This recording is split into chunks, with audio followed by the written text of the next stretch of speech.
I'm Steve Lank coming to you from my living room here in DC, and Steve Chu is up in New York. So hopefully we won't get confused. And once you see our pictures online, you certainly won't confuse us. But in any case, as Fardad has said, we're going to be doing some polling throughout the presentations this morning, and you'll be able to see when those polls are ready on the right-hand side of your screen with a little red dot. We'll ask you to participate at that point. I don't want to spend too much time doing introductions this morning because I want to give the speakers as much time to speak as possible. So if you would like to see the speaker bios, you can find those at goap-global.com on the website. And we are going to be doing QA at the end of the session. So please hold your questions until then. And instead of using the chat box for the questions, we're actually going to ask you to do that live. And for you to ask those questions directly and to come on screen so we can see you. So in order to do that, at the end of the session, when we start the Q&A, you just need to request to speak. And as you are given access to speak, we will let you ask your questions, and then go ahead to ask the questions to either the panel globally or to an individual, and we'll get those questions answered, and we'll go through them that way. So we are going to be recording the conference in English, and that will be available to you at the end of the event. To get started, though, I would like to have you start by listening to Dieter Rund from BoostLingo. He's going to talk to us for the next 15 minutes on video remote interpreting with BoostLingo. So Dieter, if you'd like to get started, go ahead, and I will give you a 2-minute warning when you're just about to have your time up. So please keep an eye on that. Okay, Dieter, over to you. Fantastic.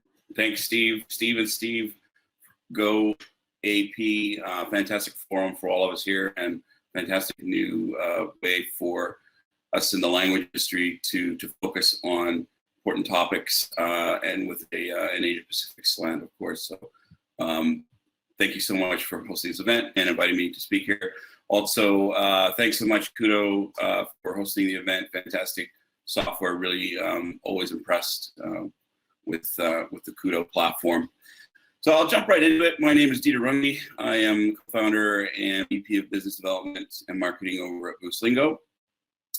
We are a software company based in San Francisco, California.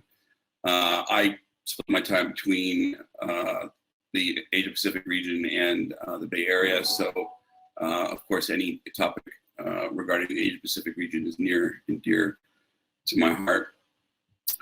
Well, what can we say? Coronavirus.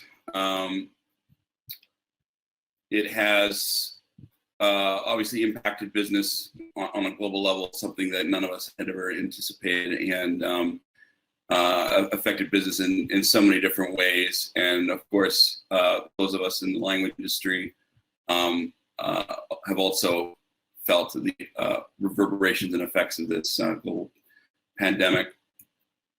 But one of the things that remains constant is that demand for language support and services is still constant. It has not disappeared. In fact, it continues to grow, and now more than ever, access to language support is as important, if not more important, particularly for those who are affected by the coronavirus outbreak. And what we're seeing is that although the demand has continued to increase, of course, the means by which we are able to support these services has had to change, and it's had to move into the virtual realm in order for us to continue our services. Wanted to take a look at some stats that I've collected from a few sources to put things into perspective in terms of the global market around virtual remote interpreting. CSA recently did a supply chain research article and determined that on a global scale, 75% of the resource pool of professional linguists, interpreters out there are in fact freelance, self-employed, working in the freelance economy, and really only 7% work in call centers or in-house at a language service agency. So that this is the majority of the practitioners out there. And a lot of these folks already have strong experiences using VRI tools. So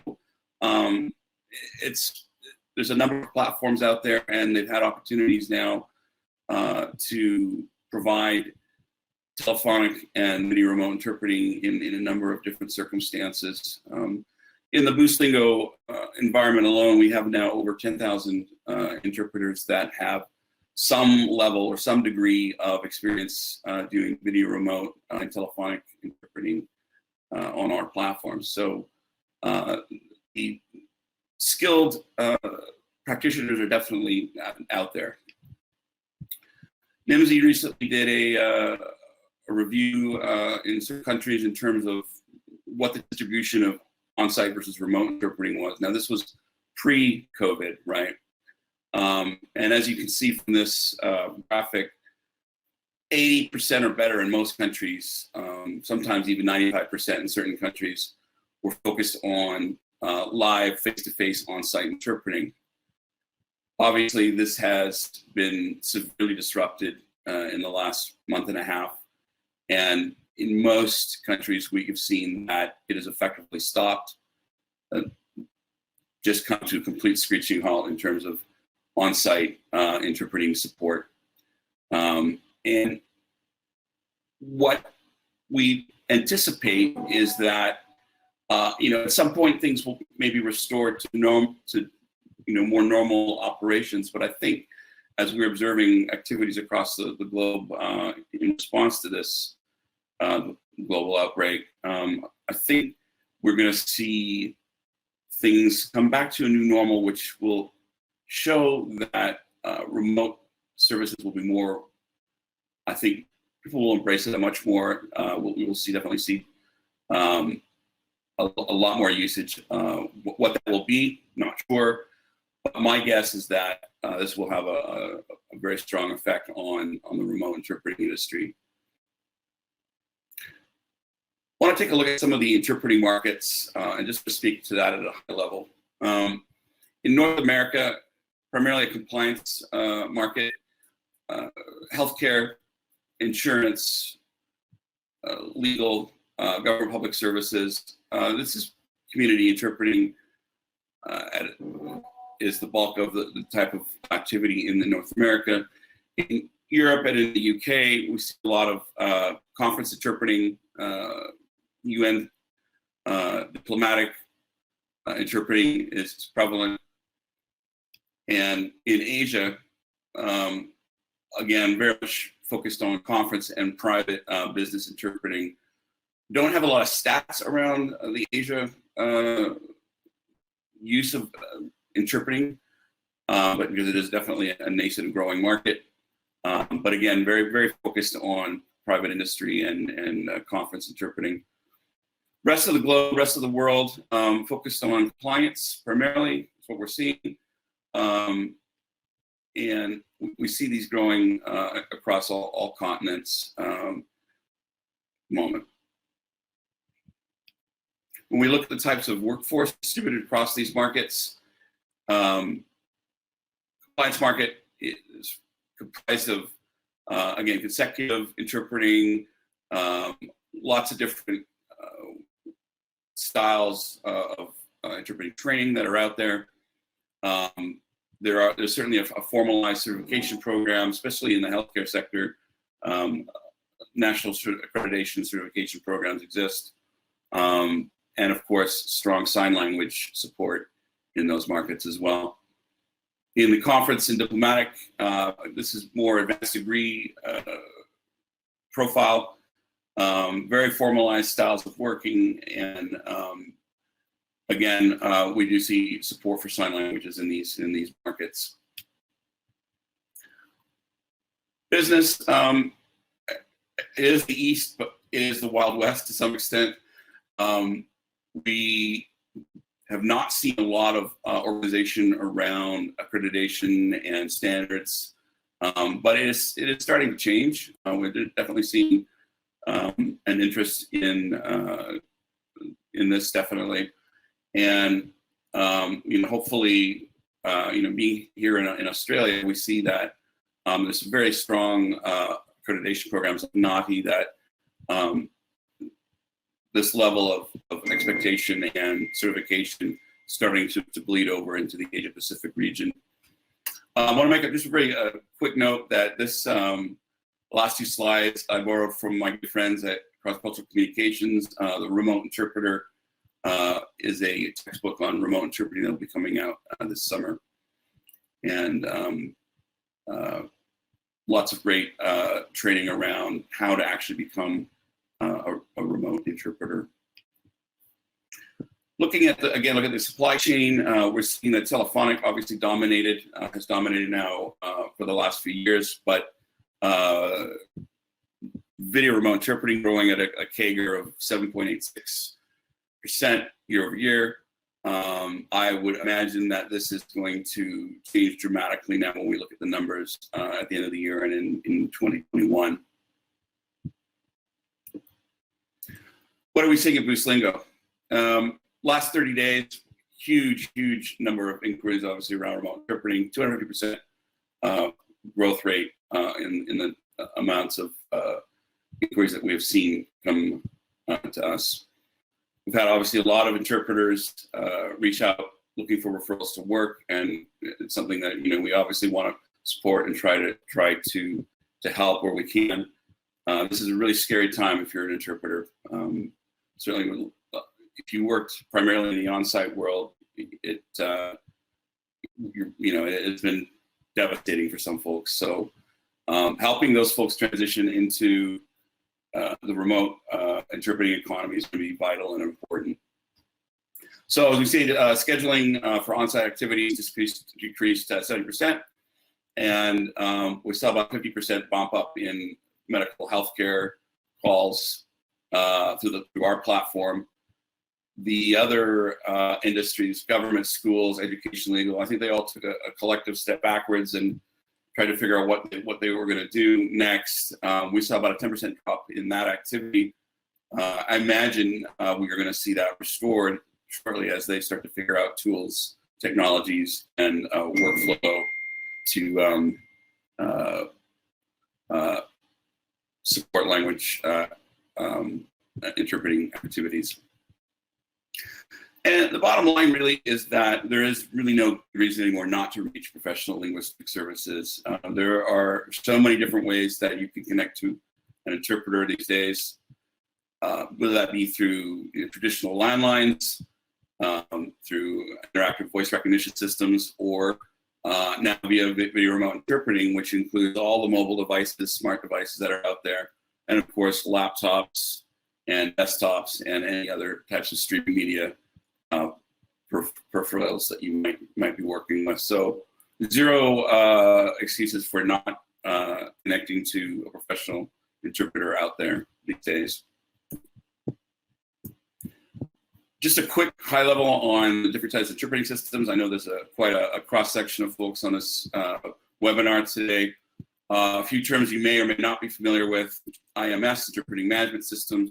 These are basically the architecture around the business activities. If you're a language service agency, accounting, reporting, invoicing, billing, analytics, the scheduling, coordination, those activities that you would normally see in a traditional workflow management system. Interpreting delivery platform, IDP, this is the infrastructure for communications. So basically OPI, telephonic, and video remote interpreting deployment.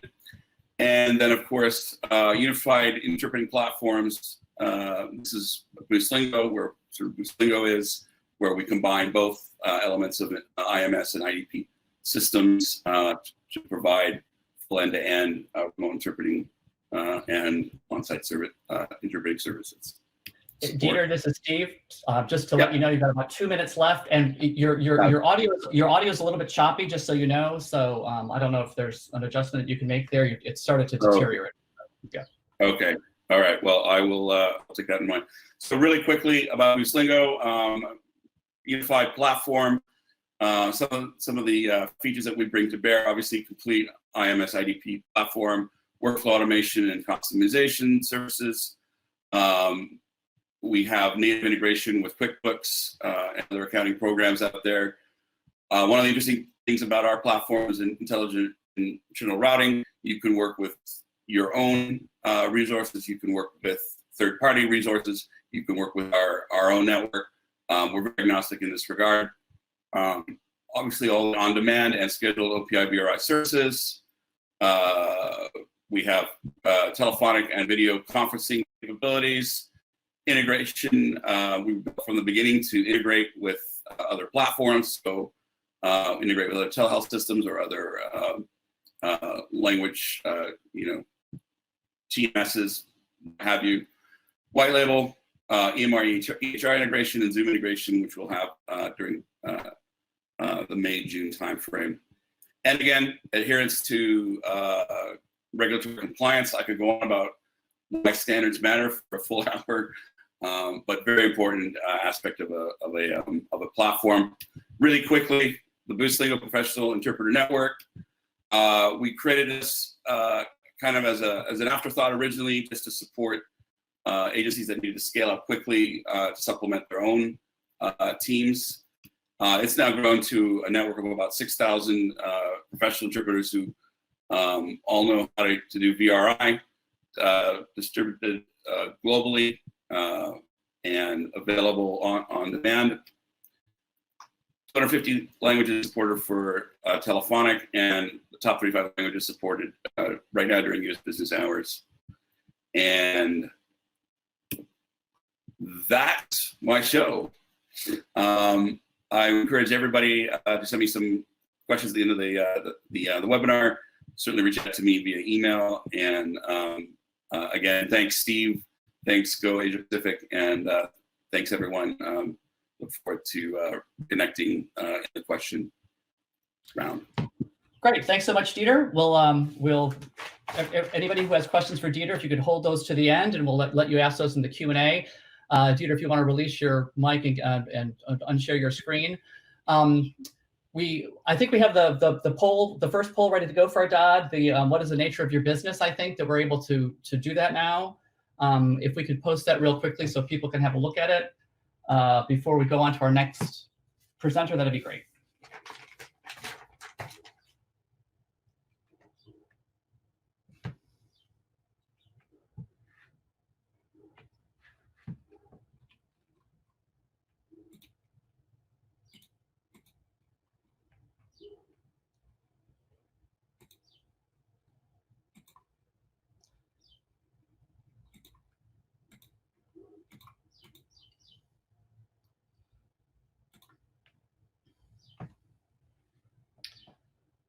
Okay, so I see some results coming in. Translation companies, both translation and interpreting. No academia, that's surprising.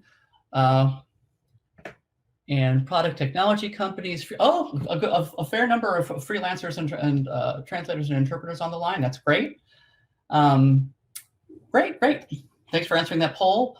Fardad, if you can close that down, we'll get on to our next presenter. Our next presenter is going to speak to you for the next 15 minutes on disaster recovery. Makis Saroudakis from Creative People. Makis, if you want to share your screen and start your presentation, your time starts now. Thanks very much.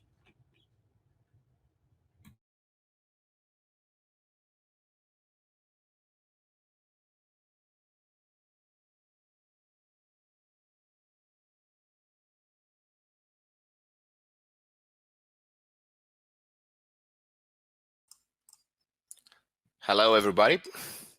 I'm sharing my screen. Good afternoon from Athens. Not very much of a sunny day today.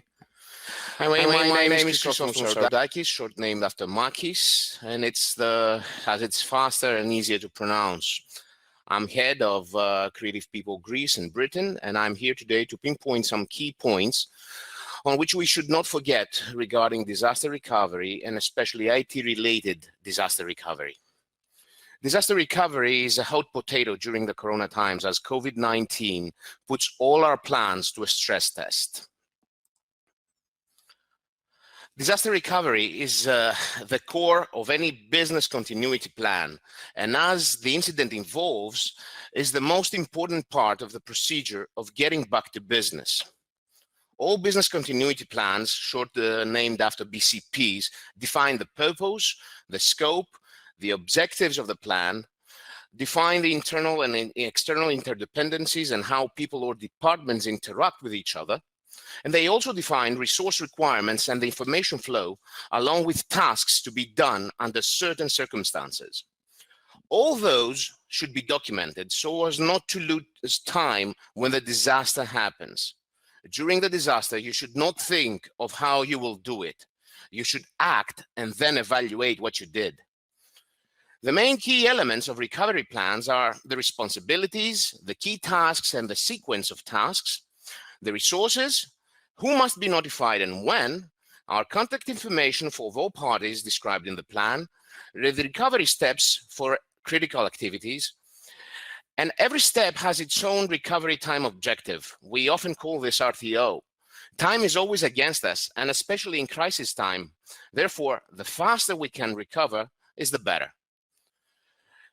Also, we should put a minimal acceptable result on what we put on the benchmark of what we want to get.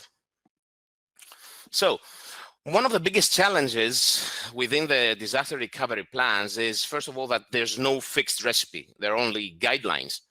You have to customize it and put it according to the business nature and tailor it to your actual needs. This means that you actually need to complete a business impact analysis in which you should identify which business processes are critical. Identify as many tough situations as possible that should be covered in your plan. You should also ensure that you're covering everything you need to include. Everything means cost, and cost can cause a DRP failure. This is actually a job for business owners, not just employees, nor just consultants or ITs. You have to understand that you cannot have it all. You have to think of this as a rope game. You win some, you lose some. You gain in functionality, you will lose in cost or in RTO.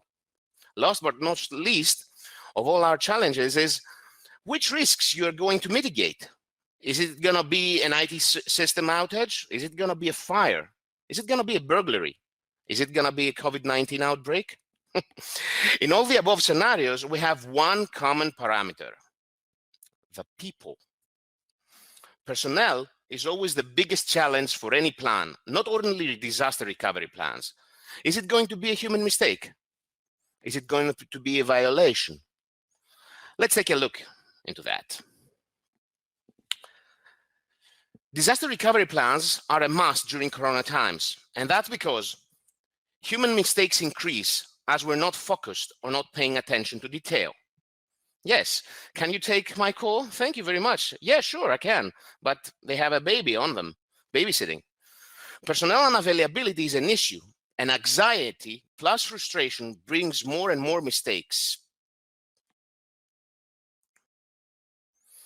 There was a data breach report made by Verizon in 2019 that actually calculated that the 32% of data breaches involve phishing. This means that those data breaches were actually resulted after people being tricked. Phishing, or phishing, in terms of how you pronounce it, is clearly a human mistake. And during the coronavirus times, we have a lot. Why? Because people don't pay attention to details. They're trying to do everything fast so as to get back to what they were doing or babysit their children. It's human. So right in the beginning of COVID-19 spreading in Greece, we put our customers to a test. On the 10th of March 2020, we actually tried to track over 2,000 users.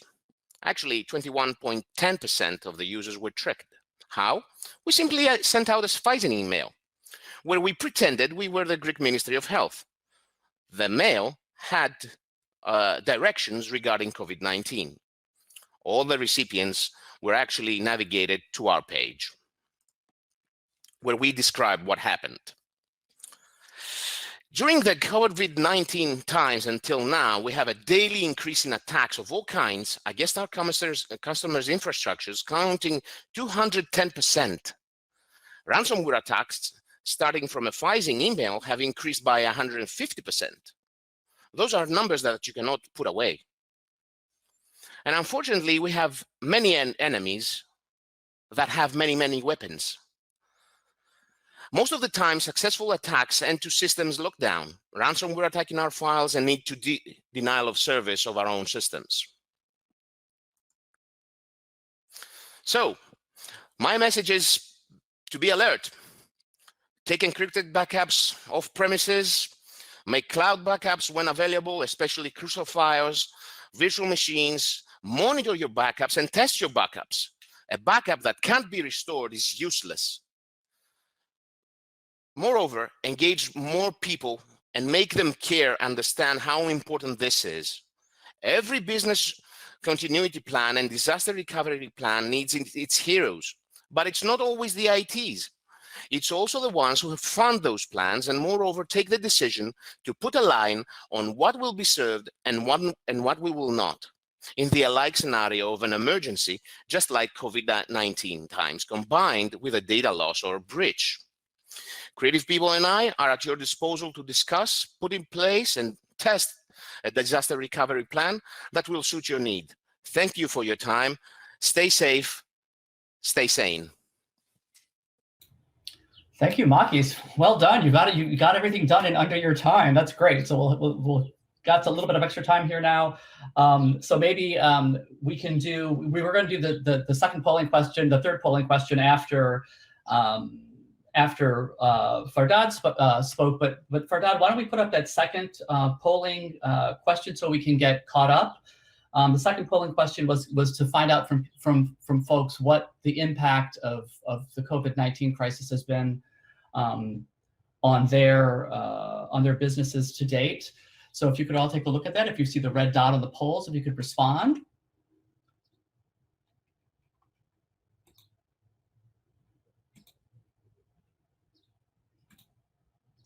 So the questions are, what has been the impact? Very significant. Company viability threatened. Significantly, minimally, no impact, positive gains.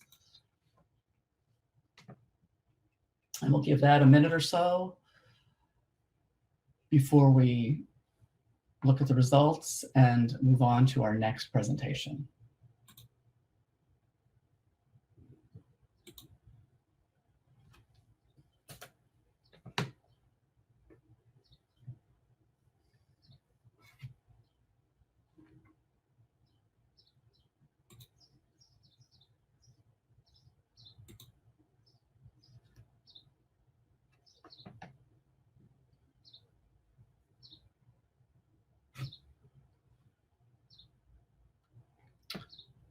Okay, Fardad, if you could close that down and we'll see what the results are.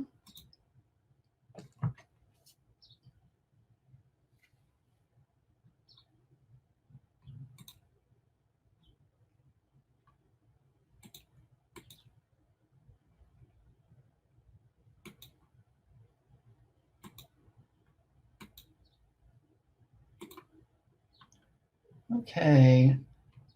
So most respondents are saying there's a significant impact, not surprisingly, but also a number who have seen positive gains in their business. I imagine, we're in a similar situation. I imagine there's a lot of public sector, public health translation and things that's going on at the moment that might be the reason for that.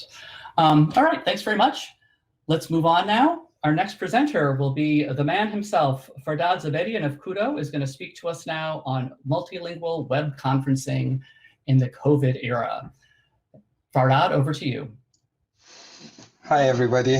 Thank you, Steve. And Steve, thanks for having me. Let me share my screen. Please confirm when you see it.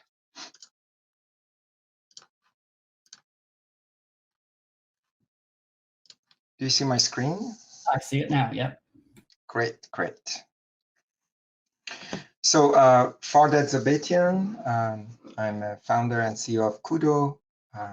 Here's how you can get a hold of me on Twitter and LinkedIn. So let me just give you a quick history of the story behind my career. So it was about 2016. This room might seem familiar to some of you. This is the United Nations General Assembly Hall, and we finished renovation of all the technology within this facility, providing equipment for language interpretation and hardware solution for voting and so on back in 2016.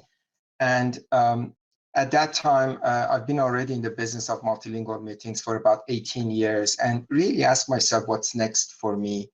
And we saw a huge need for decentralized meetings when they needed to be multilingual, when speakers, attendees, participants, interpreters and operators are not all in the same location. So then I partner with these three fine people on the right side, one with enterprise software background, one with as a former chief interpreter and him an interpreter, and the fourth person, Annabelle, also as co-founding team to basically start Kudo. And we spent about 2 years of developing technology to address very specific need for multilingual meetings when they need to be online. So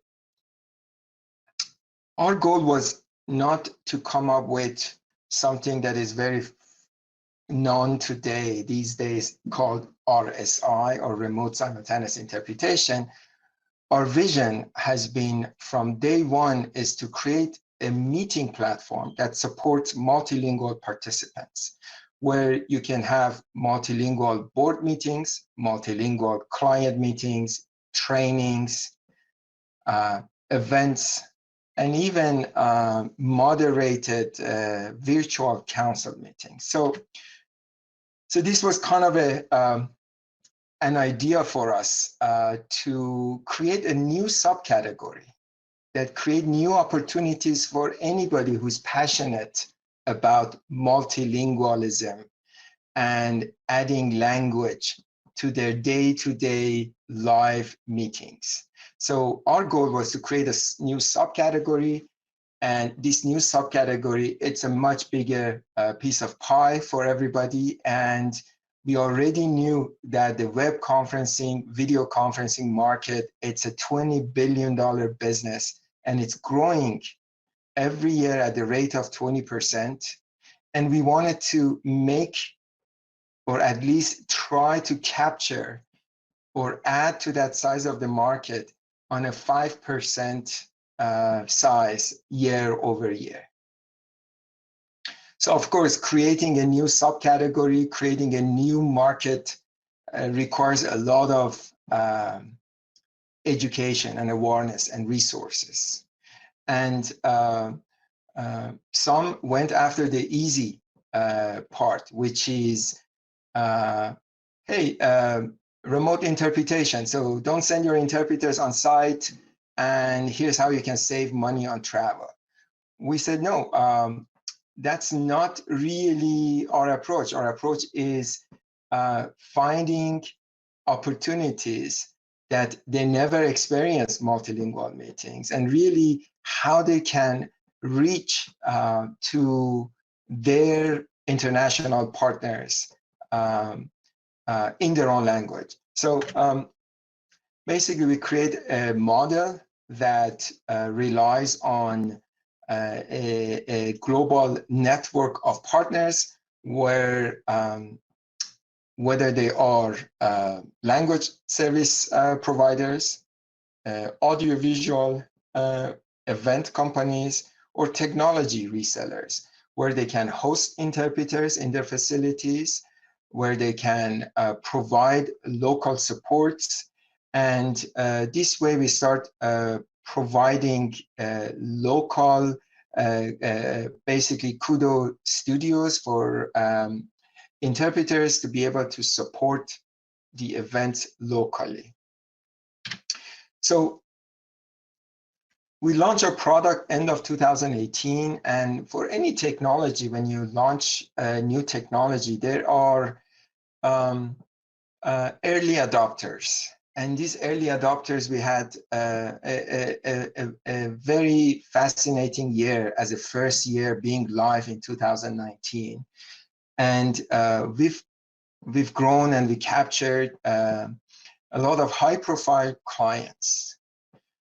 But then coronavirus happened, and then we're just in the beginning of our market penetration. And we saw that this COVID-19 effect within the multilingual decentralized meetings and how quickly people are adopting to new technology and looking for a solution to stay connected, overcoming both the distance and also the language barriers. So we went in 4 weeks from less than 4 weeks from a 200,000 minute usage to 6 million minute usage. And you can imagine the challenges behind that and how we needed to adopt and expand and scale in a way to respond to this request.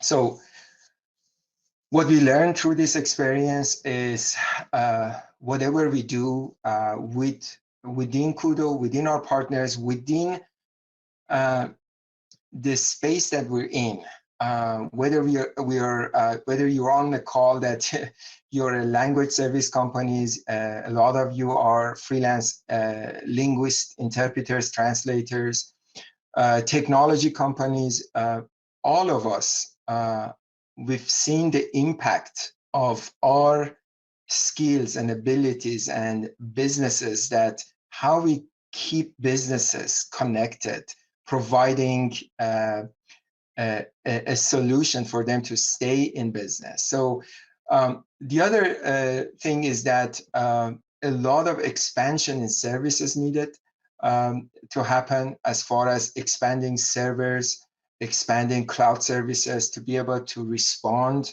to these number of parallel meetings that is happening.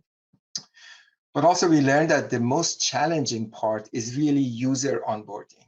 User onboarding, we're not talking about the technical team or the interpretation team. We're talking about first-time users that they want to get on a multilingual video call. And we already have people experiencing challenges to get on a video call, whether they are setting up first time, whether on a Skype call, Zoom call, sharing the same device with their family members at home, sharing the same Wi-Fi with their neighbors and their kids using, distant learning and so on. So just think about getting those people on a video call that is multilingual. So there are different practices for participants, for speakers. They need to do things differently. They need to speak differently. They cannot override and interrupt one another. What they need to have as far as equipment and investment on the gear.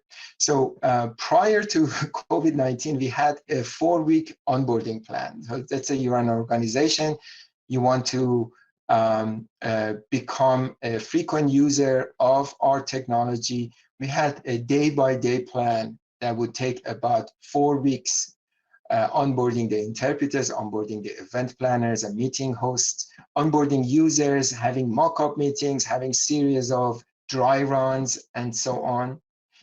But then we see that this is not an option anymore. So people, they come in and they have a meeting as soon as early as sometimes 48 hours, and they wanted to be able to get on a solution and do their meetings. And then The other one is, as for us, is really discovering the reality. The reality is access is limited now, meaning if we say, hey, this is the recommended headset for you, and here are the 3-4 recommended USB headset that you need to go and buy, and here's the link on Amazon or B&H and so on. But when you click on those links, there is a lead time of 3 weeks, 4 weeks. Or here, how you need to get on a wired internet. And by the time you want to get even a network cable, and some people are in lockdown and they're not able to access to those even recommendations that we provide. The other thing, overall, the quality of internet has dropped significantly. So internet quality is about 25 to 30% lower than 3 months ago across the board. If anybody's connecting from India, for example, since the lockdown of India, and then you have 1 billion people at home and connecting from home, they experience already a lower quality on internet. So how we responded? So we basically, it's about how quickly you can come up to automate some of this process, adding resources, being able to scale, but also adopt to the new norm of people working from home. Or 18 Kudo studios. Out of these 18, about 15 of them, they were not even accessible anymore. So for us to really come up with a plan for interpreters to be able to work from home, still being able to provide quality audio for interpretation, and being able to do handover between one another. So launching a solo studio model, encouraging them and setting them up in a way to be able to support their clients. Creating this automatic test page and apps that users, they can do, participants, they can go and test their connectivity, their audio, their video before getting on a call. Constantly sharing best practices by, hey, if you want to get on a video call, whether it's Zoom, BlueJeans, Skype, WebEx, you want to make sure that your camera is set properly, your audio is captured properly, stay on wired internet, make sure you have a hardline connection, because stable internet is very important. It's not about doing a speed test and check your Wi-Fi speed. It's about having a stable Wi-Fi or wired internet. So more and more dry runs, more and more inviting people to come in. Our message to Dad, sorry to interrupt, but you have about 2 minutes left. Excellent. I think I'm going to be on time. So our message to our partners, our interpreters, whether you want to use any platform, is invest in your equipment, invest in your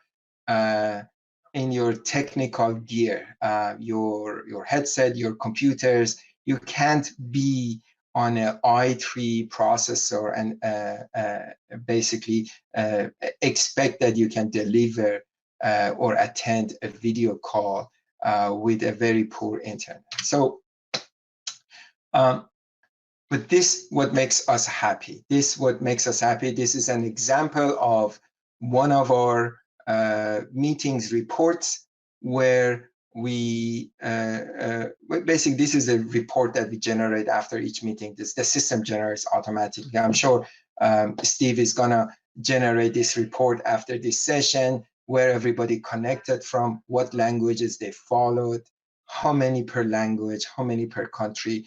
And that was our goal, our dream of getting a global engagement for meetings, webinars, and trainings. So this is a pure inclusion. of a thought leader to be able to share her idea with on a global scale. So thank you so much. Again, available, we're going to have a panel Q&A, and I'm happy to answer any of your questions. Great, thanks very much, Fardad. That's 200,000 minutes to 6 million minutes. That's pretty impressive. And I love that data at the end about how you can check to see who logged in from where and what languages they were following. So the question was that, after COVID-19 is under control, would you have all employees return to the office, a greater percentage of remote workers, consider all remote or virtual?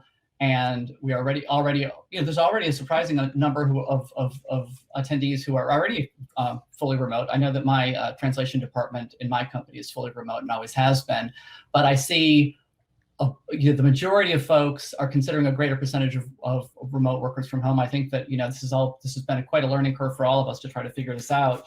But now that we've had to get it figured out, I think that there are definitely some upsides to this remote workforce. So interesting results.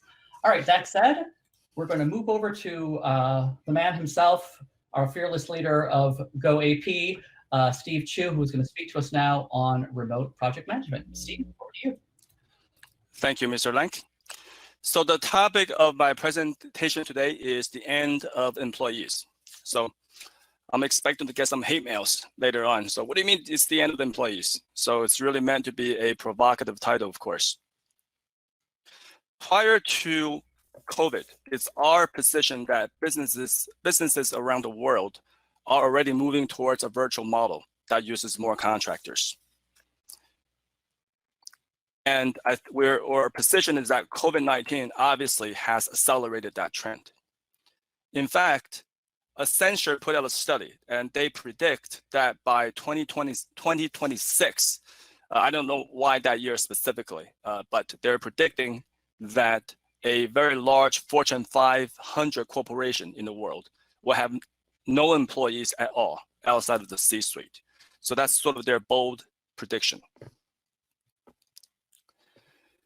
When we're talking about outsourcing, offshoring, offsite, etc., there are actually a lot of terms, and there are some important differences.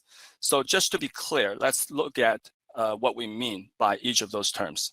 So on-site and off-site are fairly straightforward, right? Usually there are references to workers or employees' physical location with respect to the headquarters. So I think by now, obviously, COVID-19 has forced many of us to work remotely, most likely from home because of lockdown, stay-at-home orders, and those type of things out of the public health concerns. So many of us are working remotely by necessity. But even prior to that, again, the world is already trending in a direction that sees more and more workers working off-site or on a remote basis. And one thing that certainly has benefited the language industry and the localization industry in general is that we already use a lot of contractors, namely specifically linguists, interpreters, and translators. And so we already have the technology and the platform set up for remote work. Outsourcing is the task of hiring an outside company to do the work that you would otherwise be doing internally. The perfect prime example in this case, of course, is the use of freelance interpreters and translators. Offshoring is a little bit different, and that is the shift of the knowledge-based workers or manufacturing workers or functions to other companies in another nation. Right. Usually the aim there is to take advantage of lower wages and operating costs. There's also a term called nearshoring, basically just means a little bit closer to home. For the purpose of our presentation, nearshoring and offshoring are about the same. So we won't go too deep into what nearshoring means. It's essentially the same thing as offshoring. And just some overall trends, right? Offshoring and outsourcing historically has been something that big corporations started. When you have scale of economies, you have a big operation such as your IT function, big corporations began to shift those functions to offshore locations in an effort to save costs.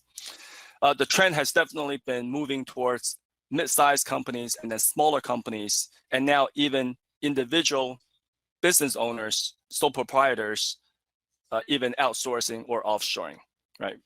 The technology, the platforms that we have available at our disposals, apps on our phone, have enabled that transformation.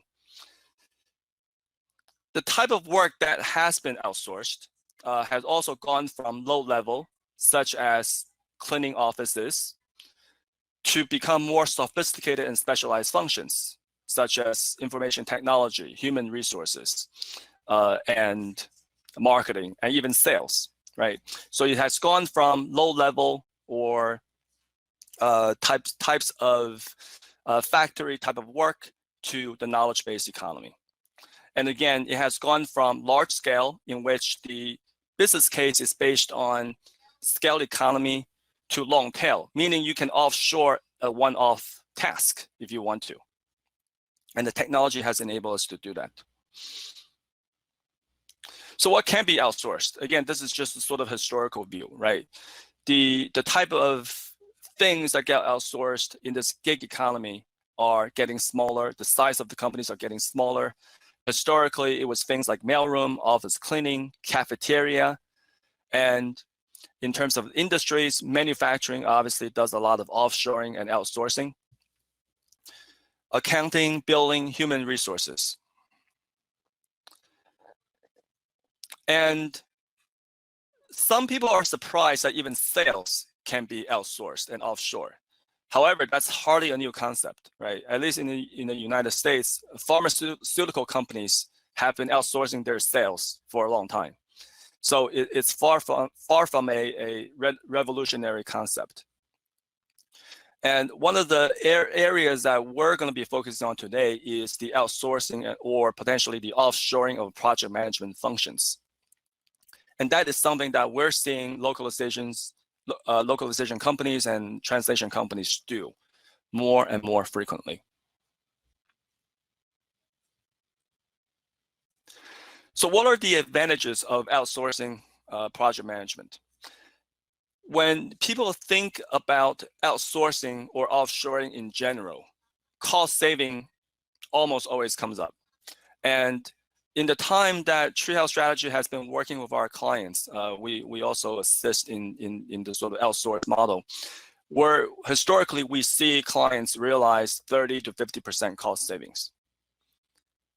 However, we believe that the advantages and benefits of an outsourced or offshore project management model stand well beyond just cost savings, right? There is the benefit of flexibility. So in some countries and jurisdictions, labor laws can be complicated, could be strict, and there are also ramifications with respect to taxes, corporate taxes, employment taxes, unemployment insurance taxes, and so on. Outsourcing or offshoring project management is a way to gain some additional flexibility in your business model.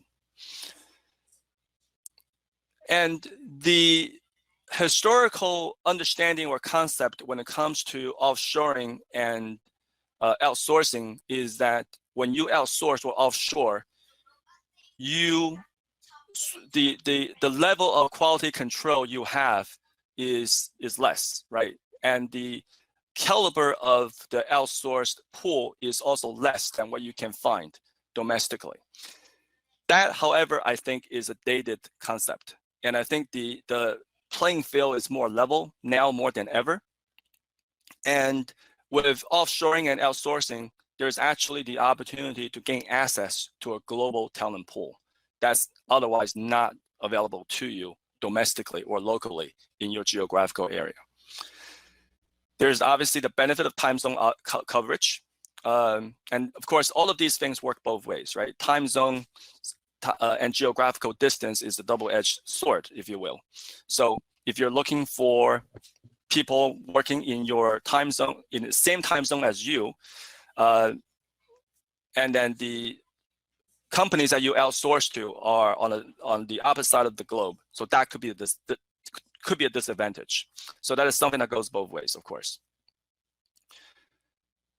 We have seen in the client situations that we work with, we have seen some of our clients even using outsourced project managers or offshore project managers in a client-facing capacity, right? Again, this goes back to the bias about companies wanting only using offshore project managers for low-level tasks, right? Or administrative types of tasks. But we are seeing more and more companies having confidence in the capabilities of their offshore team that they begin to take on sophisticated client-facing roles and responsibilities.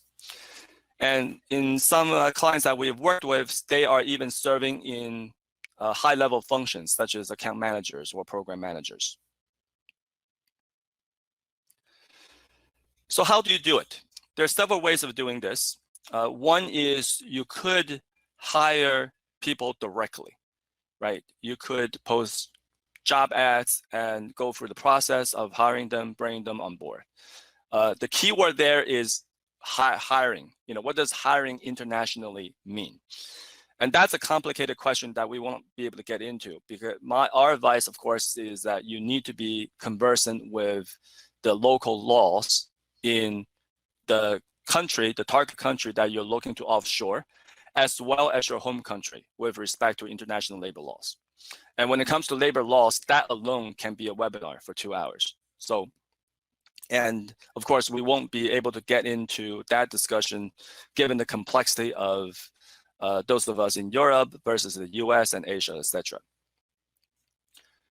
Another way that is more commonly done and practiced from the very beginning when the outsourcing and the offshoring movement began is to engage a professional employer organization. It's essentially an intermediary, and some may look at this as your middleman. We do believe that PEOs or intermediaries do add value in this process because they are more familiar and conversant with the local laws and tax issues. They know the local talent pool better. So going through an intermediary such as PEO, there are companies that specialize in offshore outsourcing would be one of the ways to go. Another potential possibility is to partner with a similar company in another country. And we've seen some companies do that as well. The advantage, of course, is that such a company, because they are already similar in a similar field as you, are already familiar with the industry, right? They already know the localization and the translation business that we're in. However, the downside is that you are effectively outsourcing to a competitor, if you will. And project management is a critical internal function. So that has certainly raised some concerns on the part of some companies that we work with in terms of going down that path. So these are some of the common ways, and more, again, we're seeing companies doing this. And I think that with COVID-19, with people already working remotely, it would not surprise us if more and more companies consider this path. So with that, I will end my presentation. Thank you very much for your time. Well done, Steve. You came in under in a minute. I was just about to tell you had 2 minutes left. That's great. Well, thanks very much for that. I have some sort of questions forming in my head about based on what you presented, but I will save my questions to the end, as we've asked everybody else to do. And we'll get ready for our next presenter, who is going to be Monica Bajaj from Ultimate Software. So if Steve, if you could stop sharing your screen so we can switch over to Monica. Monica, if you could get yourself ready, we'll be ready to go. Over to you.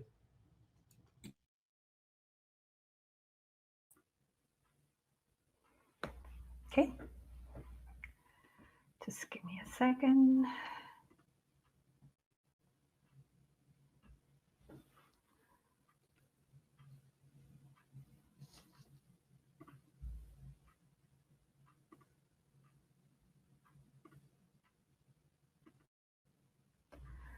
Hello, everyone. Good afternoon, good morning. I'm in California, and I am going to be sharing my thoughts around working remotely, maintaining organization culture.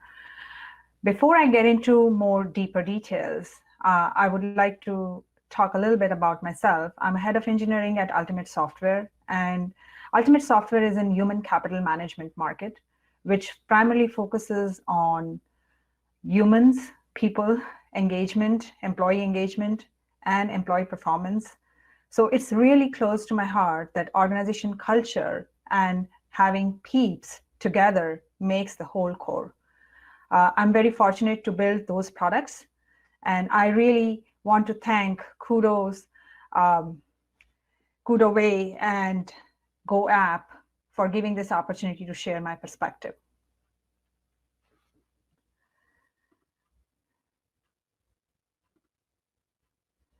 What is organization culture? Culture defines the brand of any given organization. So if you look at the organization culture, it is made up of multiple things. Number one is the core values the organization brings in. Number two is the members of the organization, and those members are the peeps. The number three is the leadership and their behaviors. Fourth is transparency and trust. And the last, which is very powerful, is empowerment. And when you see that, all of these things together, they define culture. And it is known as the internal view of any organization. Culture is the promise that you make to your employees. And the moment it turns into an external view, it becomes your brand. So it's important that all of this together makes culture and brand internal to your peeps and external to your customers. It's a really important thing to keep in mind and stay focused. Remote working is not a rocket science at all. It's very interesting dynamics for everyone actually, who would have thought that in next 2 months, everybody is going to be remote. Today, everybody is remote. The whole entire world is remote in this era of technology. While COVID has proven to cause so much destruction, I would say that it had created some wake-up calls for professional and personal world across the board. Companies who used to think that remote working is not possible at all in their environment, now they have proven it, right? Everybody is remote. Companies will be more receptive to make sure to accept remote working. And now, since it has been proven, many studies have shown that remote working has valuable effects on employee productivity.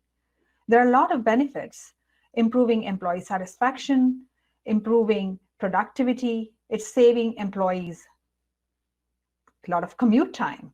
I mean, I go to San Francisco every day, and it is saving me 3 hours of commute, which is a big blessing. Increases productivity, saves employers real estate cost as well, cut down on wasted meetings, increased collaboration more than ever. People are more empathetic, people understand, and expands the talent pool as well. Let's talk about what are the aspects of a great culture. As you can see, be the best, we care every day, being restless in a good way. Think, do the right thing, and think about your crew. So it's very important that you focus on your core values.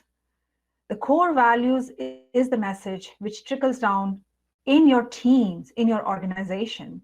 And if you can have core values which are specific to your team, aligned with the organization core values. Servant leadership. When I say servant leadership, it's more about lead by example. There is no work which is big or small. When you see that your team is in crisis, you stand up for them. Provide freedom, accountability, and responsibility. Provide context and not control. It's very important to share the why part of any given messaging. Communicate, and over-communicate. Aligned, but loosely coupled. When I say loosely coupled, it's primarily because I want to make sure that you give people room to be innovative, be creative. High performance should be top of your mind. Make sure you focus on the career growth of your peeps, and make sure that market compensation is really important, because a lot of times when people are working remote, that market compensation factor slides away. Irrespective of where they are working, you have to make sure that we are compensating them well. How do we blend the culture with the remote teams? That's the key thing. In these times of COVID, we all are working remotely, and reminding us and our teams who we are, what is our vision, what is our mission. Make sure that this message keeps reiterating, because it's very easy to lose that focus when people are distributed across the board. Make sure you own it as a leader, and make sure your team owns it. Embrace those relationships. It's very important that we continue to manage the culture. It is very important that every employee in your team, every team member needs to own and embrace it. We also want to make sure the employee engagement is there at different levels. If you are managing a team, it is important for you to engage with your team members on a regular basis, either in smaller groups or one-on-ones or in a bigger forum. For example, I do weekly all hands with my team members, even for 30 minutes. 15 minutes is updates and 15 minutes is Q&A, just to make sure that I'm available for them. Shared leadership. When I say shared leadership, it's more around encourage employees to share their experiences with others. For example, creating virtual lunch and learns.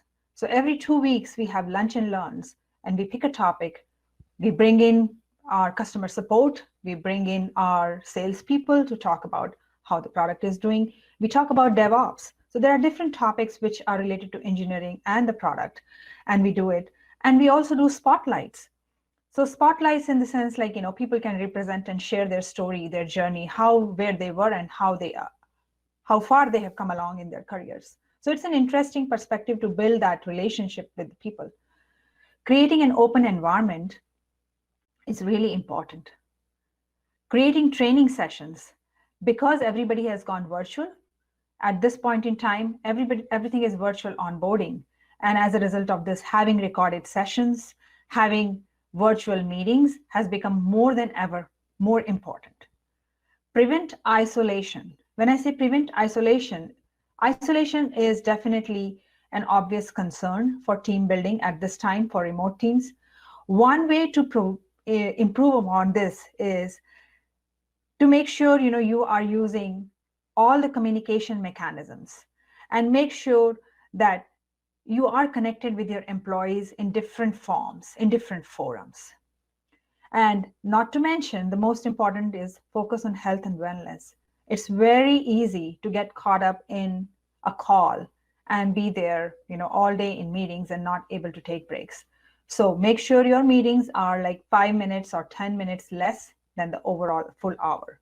So if it's a 30-minute meeting, make sure it becomes 20 minutes or 25 minutes, which you can manage. And last but not the least, which is super important, is the 3 C's: communication, collaboration, and culture. Want to make sure, what does communication means is how does the team like to share the information? You don't want to set the rules around the communication or the tools. You want the teams to pick it. At the end of the day, your team needs to communicate with each other. There are rules of engagement, when to use Slack, when to use email. Set a documentation strategy. Make sure you calendar everything. It becomes more and more important during these times. If things are not in calendar, there is no way people will know. Always remember, leverage the power of video. You want to make sure that when you are setting up meetings, you are on video. Now, the communication challenges do happen when people get zoned out. And yes, avoid longer meetings. have shorter meetings, very focused meetings, and give back people some time. About collaboration, the tools that team uses for collaboration is really important. Using the right tool, having the right policies around those tools is very important. You want to make sure, like for example, at my company, we use Confluence, we use Quip, which is easy to share, but figure out like what works the best for what kind of documentation so that it's easy for people to know where they are. Now, when it talks about culture, the core values that the team shares and believes in is the most important thing. Basically, we do have power of instant messaging on Slack. And yes, people share their values, but it's really important to bring in something fun related stuff in your culture as well. So for example, a couple of things we have done at Ultimate is I have started a social cooking channel, which is more around like every Friday or every other Friday, we do a 30-minute live cooking session. People join in and people really enjoy. They learn from each other, like different culture, different cuisines, different recipes, and we share that. We also do show and tell to talk about who you are. What do you like the most? It can be big or small, but tell a story around it. This way, people are feeling more connected and more personal towards each other in terms of, and being more approachable.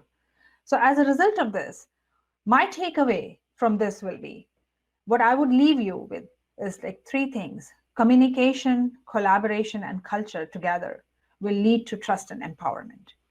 Thank you very much. And I'm looking forward for more questions from you guys. Thank you. Thank you very much, Monica. That was very interesting. Some definite food for thought. And I have some questions of my own, but again, I will save to the end. So while we're getting ready, Steve Chu, do you want to, we'll get ready for the Q&A now. And I'll go ahead and start managing that. If folks have a question, if you could, and Fardad, you're going to be monitoring those for me to let me know who's asking questions, I guess. So if you have a question, if you could just click your request to speak button, and you will be given access to speak, and you can ask your question out, and we'll have, either to the panel or to one panelist in particular, and we will get your question answered for you. So if you'd like to start now, we'll see what comes up. Could we have the speakers rejoin us, please? So Monica, for that, thank you.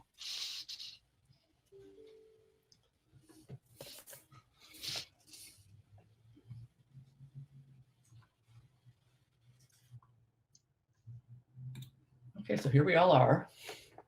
Aren't we a handsome bunch? Okay, so do we have any questions from the floor? Because if we don't have any questions to start with, if people are feeling shy, I've got a number of questions I could ask. So, do we show anything? Do we have anything showing up?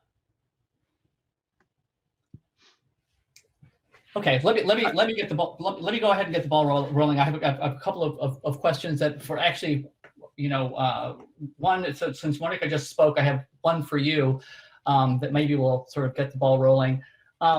So you're talking about these remote workforces, which is of course very, very interesting. And my own translation division has always been remote, so we've always worked outside of the office. But in terms of managing a group of people who are used to working together and then moving to remote, that's a little bit of a different challenge. So how do you manage that aspect of it? I mean, like I took your point about the communication and keeping that open and making sure people feel connected. But how do people manage, like people who are used to being in sort of a more social situation? I mean, you're at work, so you have these opportunities for like sort of unstructured conversations with people or something that just comes up. How do you deal with people moving from having that ability to something that always has to be scheduled? How do you help people manage that? So it all depends. If you are going to have a quick conversation, the way I prefer is, like this generation today is very much interested in texting, so messaging. And if I would say, like, if I have to send like more than 3 messages, I just do a quick Slack call. That gives me an opportunity to get on the video, to hear them, And it's really important that during these times, the more you have face-to-face, even though they are virtual, you're not in the same location, it helps to make it more closer to real time conversation. Right. And if you have a longer conversation, which you want to have a deeper one, like some, let's say, design discussions or anything, then you have to set up a meeting. But one thing I've learned is having, not more than an hour meeting at the most, because if it is beyond an hour, it is really hard for people to stay focused, especially when they are fully virtual, everybody's at home, it becomes really challenging. Right. Great, thanks for that. Okay, Fardad, do we have any other questions? Because I got a list. We have 75 active participants on the call already. And I would say active because I'm sure that we're going to have questions coming in. So I don't see any requests to speak now, but I will confirm as soon as we get a request coming in. Perfect. Well, I'd be like, so I do. Go ahead. I do have one that was sort of from the audience. We do have mostly companies with us in the audience today, but we also do have a number of freelance interpreters and translators. And I think there was a comment earlier about how the interpreters, freelance interpreters, can best work with remote interpretation. So perhaps this is the question that either Dieter or Fardad, you guys have the expertise and perhaps could help direct the freelance interpreters who are in our audience today. I can take part of that, sure. I guess my first recommendation would be, we have Boostlingo is installed globally in hundreds of organizations everywhere. If you determine that someone has an implementation of Boostlingo, definitely opportunity there for you to become a remote interpreter. If you have experience in telephonic or video remote interpreting, this is going to become extremely valuable to organizations that are moving and transitioning their end users to a remote world.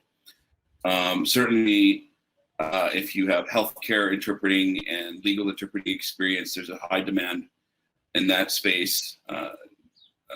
American Sign Language, actually all sign language practitioners are, deeply sought after at this time. We do have the Boostlingo Professional Interpreter Network. If you cruise over to our website, you can submit your details there. A lot of demand for a lot of different languages out there for sure. And while we are definitely not a staffing agency, we try to do our best to help steer folks to professional development and opportunities where we can.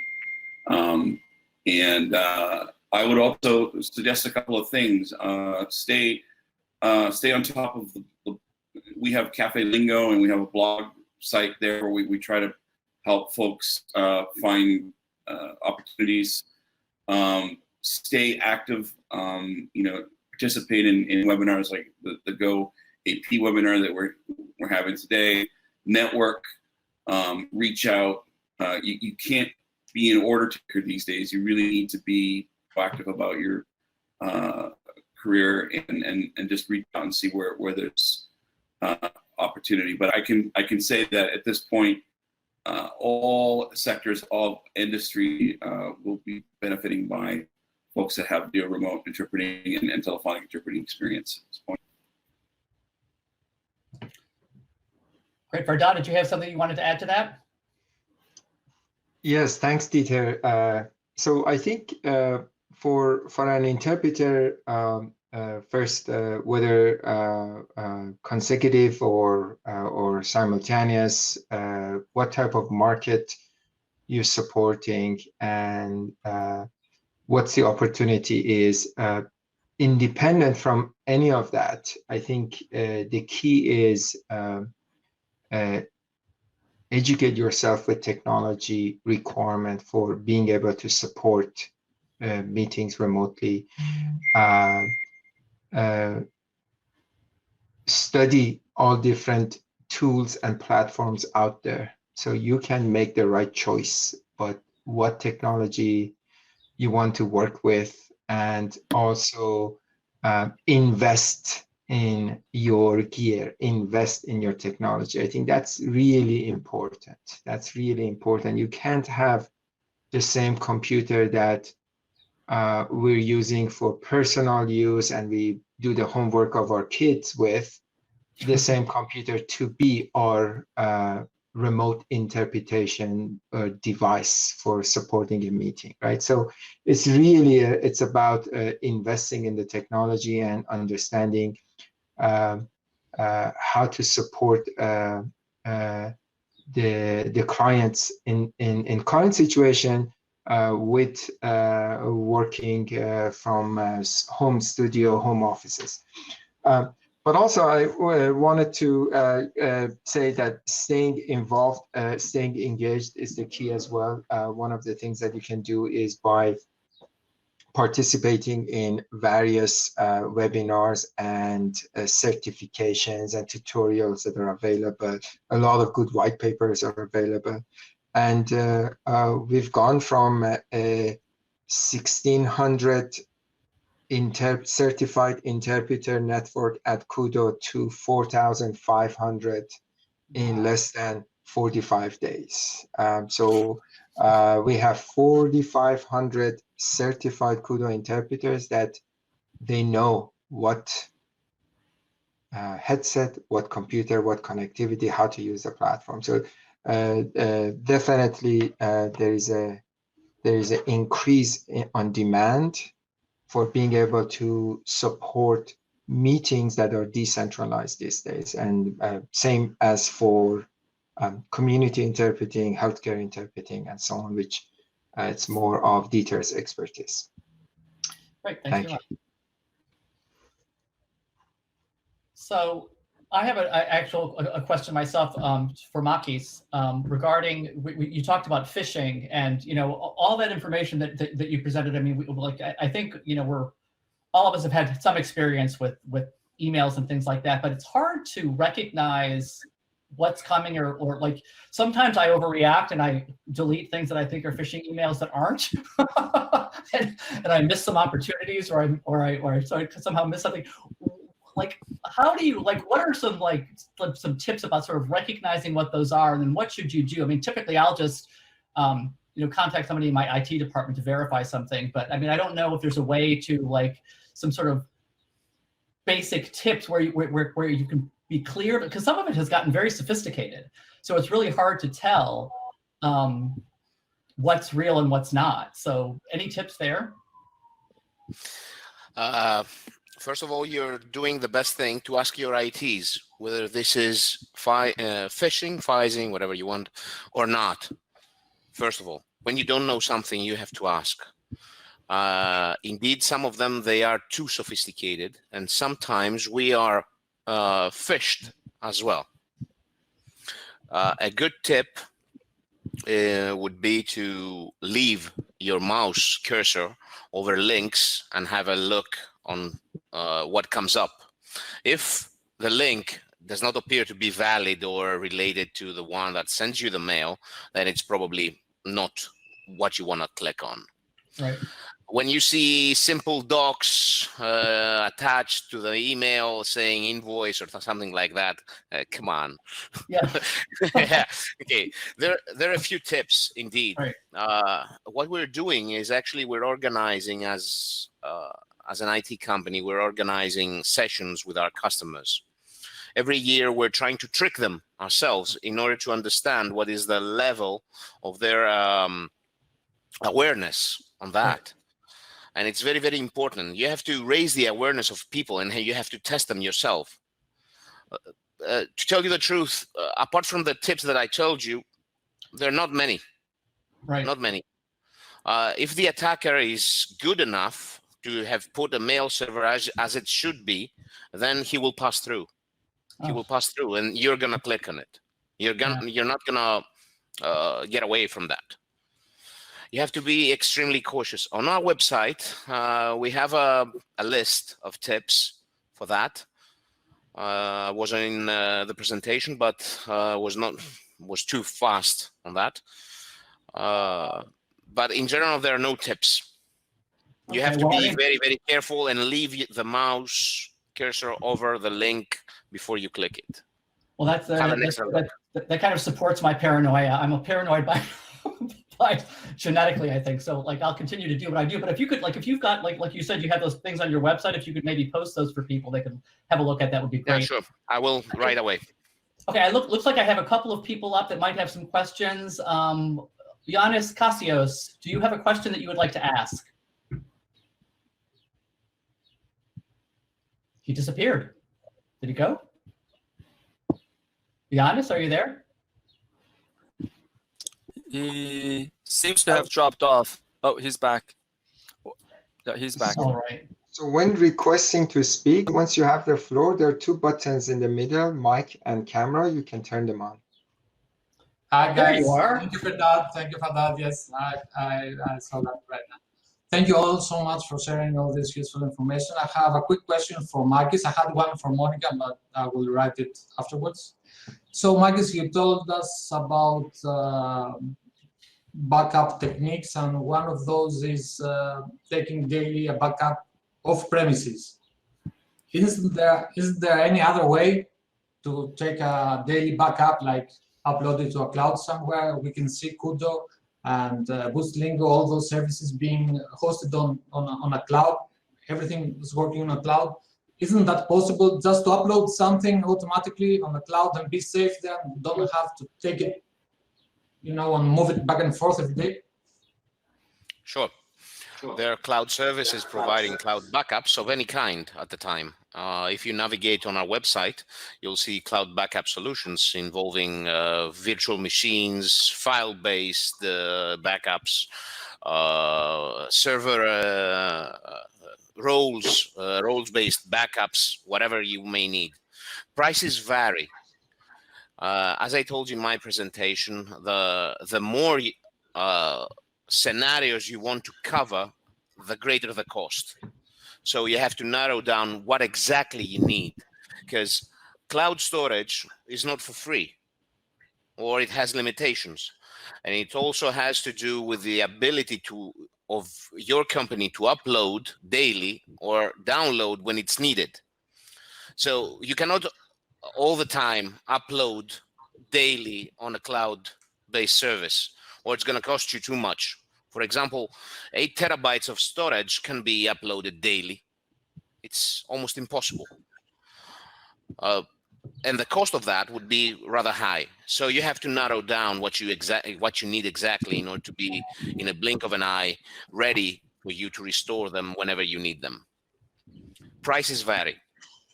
So in other words, Dieter, who has 4 disks daily full with data, those disks travel with him back and forth to Australia every couple of months, and that's considered to be safe.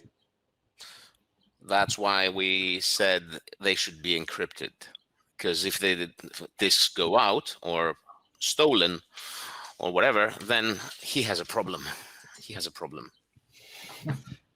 If you do need to upload daily 8 terabytes of data, then you're probably Microsoft. Daily.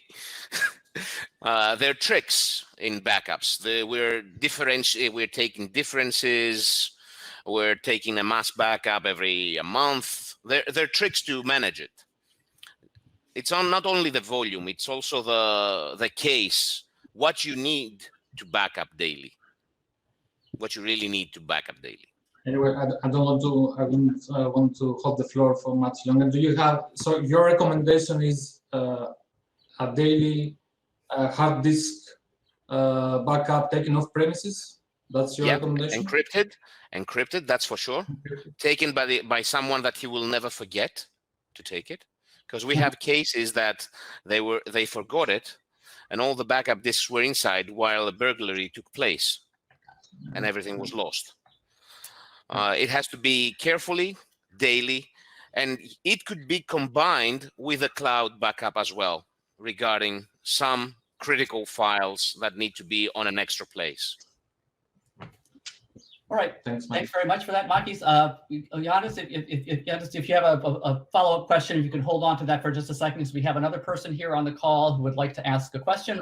Rosalind, if you're ready for your question, you can unmute yourself and go ahead and ask. Good afternoon, everybody.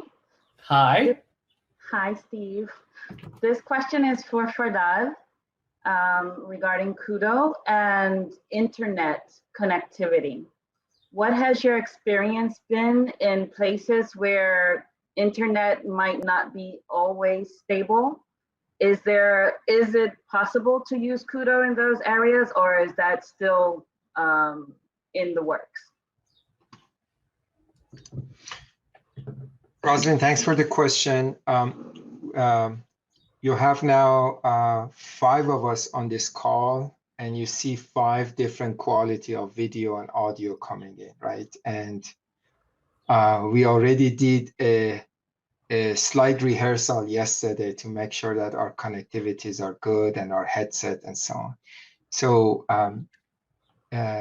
it's a very valid concern that it applies to all web conferencing, cloud-based video conferencing solution. What I can tell you is what's behind the design. Our design principle at Kudo is audio first. So for multilingual meetings, you need to have a specific frequency response for simultaneous interpretation, which is 15 kilohertz frequency response. So we designed Kudo in a way that if you see my video pixely, or if you see Steve Chu's video pixely, the audio should come in clear. So for example, if there is any bandwidth issue, connectivity issue, we bring down the frame per second on the video and prioritize audio to make sure it's consistent and it's good enough for people to continue to have multilingual meetings. That is not the case for many video conferencing platforms. Their design approach is video first. So for them, is prioritizing video, and sometimes you see the audio becomes choppy and so on, because they want to maintain a specific video quality. Now, we have organizations that they have a lot of user base in areas with slightly low quality internet, such as Africa, Southeast Asia. And we designed it in a way that as long as you have 3G, 4G, LTE, you can still be on a call.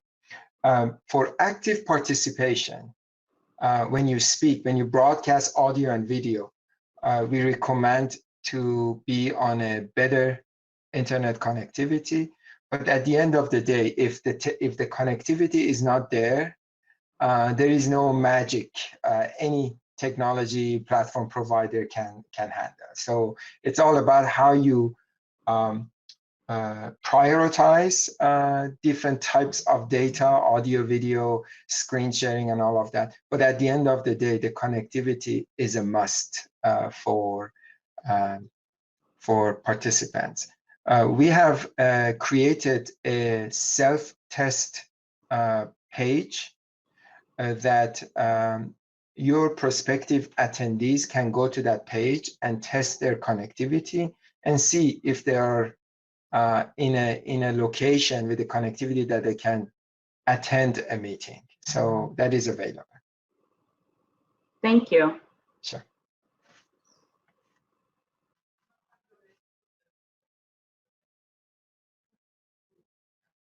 Steve, you're muted. Steve, you're on mute. Yep. Steve, can you Yeah, unmute? I unmuted. I was started to talk before I unmuted.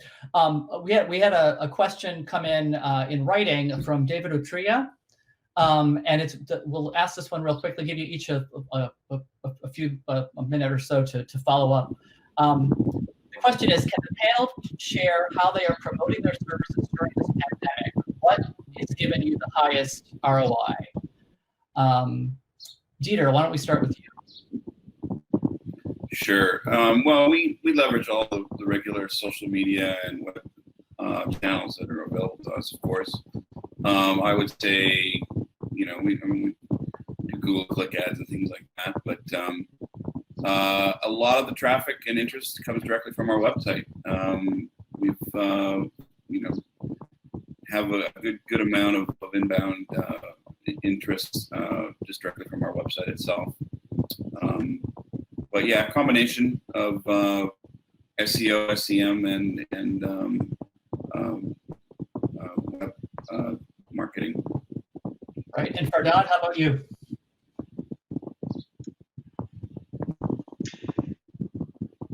Let me just. Okay. So we haven't done much promoting our services in the last 6 to 8 weeks. To be frank, we were doing a lot in the past by blog post, weekly, once a week webinars. We're now not doing any outbound activities. We are getting about 200 to 250 incoming requests a day. And this is our weekly, once a week demo that we had about 10-15 people attending, turn out to be once a day demo, up to 100 plus attendees. So we have daily demos that people that come in from different organizations. But overall, people are really going out on internet and looking for solutions. So those incoming requests that we have is just organic search that people looking for a meeting solution with different languages or remote interpretation or bilingual webinar and so on. But also our network of interpreters, they're seeing Kudo as an opportunity for them to provide their services to their clients.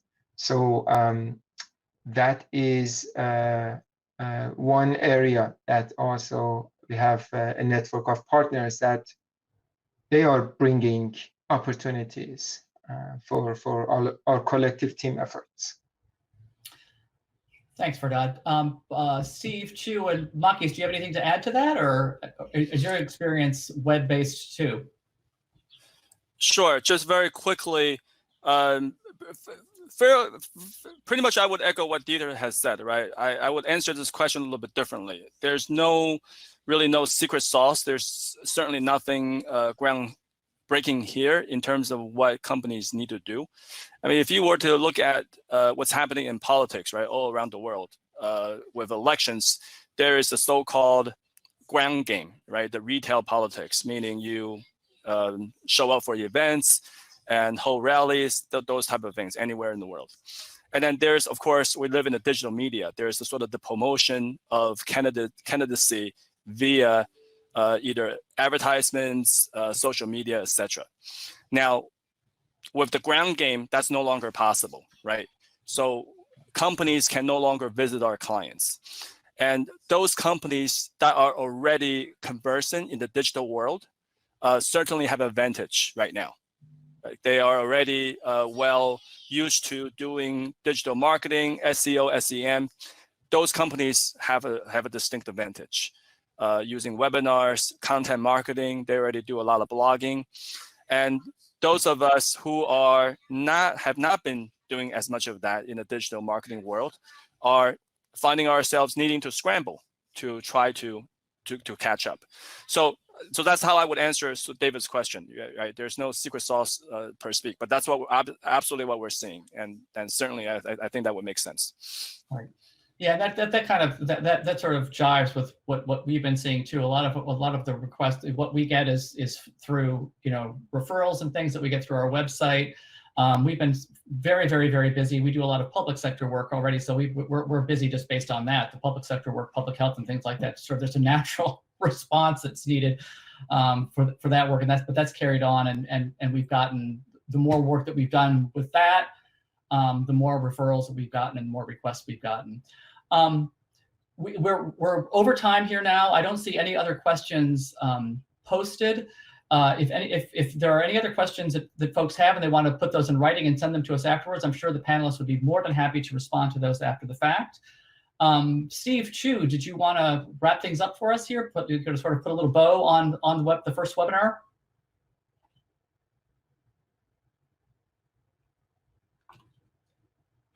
Steve, you need to unmute yourself. Thank you. Thank you for the reminder. I remember all that until now. So, so again, my children are sort of bursting into laughter right now in the background because I forgot to unmute myself. So again, thank you very much for everyone who's taken out of your time, out of your busy day, even though we're all in some sort of lockdown situations, take the time to speak. I would, before we go, first of all, I would like to recognize all of the interpreters. And during the presentations, I was sort of switching around and listening into the different language versions. And it's just so cool that we have these interpreters available today. So I'd like to recognize Laura Weaver and Carolina Badia for Spanish. Italian, we have Francesco Saina and Anna Chiara. They're both interpreting for us from Rome. And for Portuguese, we have Raquel and Ana Viana. They're based in Rio de Janeiro and Brazil, respectively. So thank you again for the interpreters. And if we could, before we part, just run the last poll.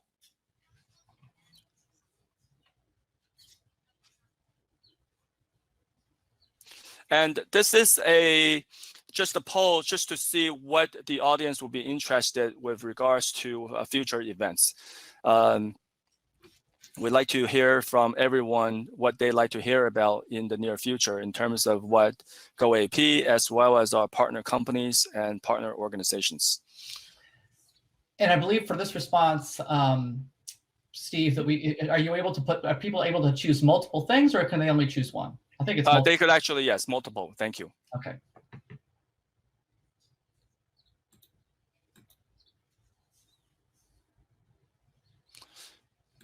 So you could select all if you like.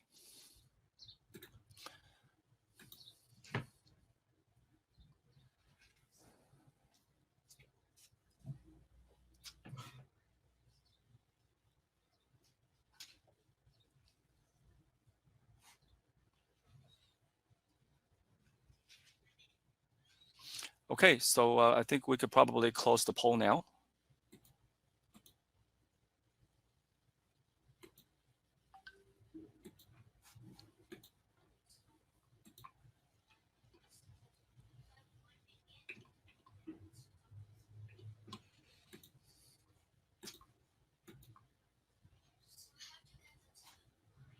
Okay, great.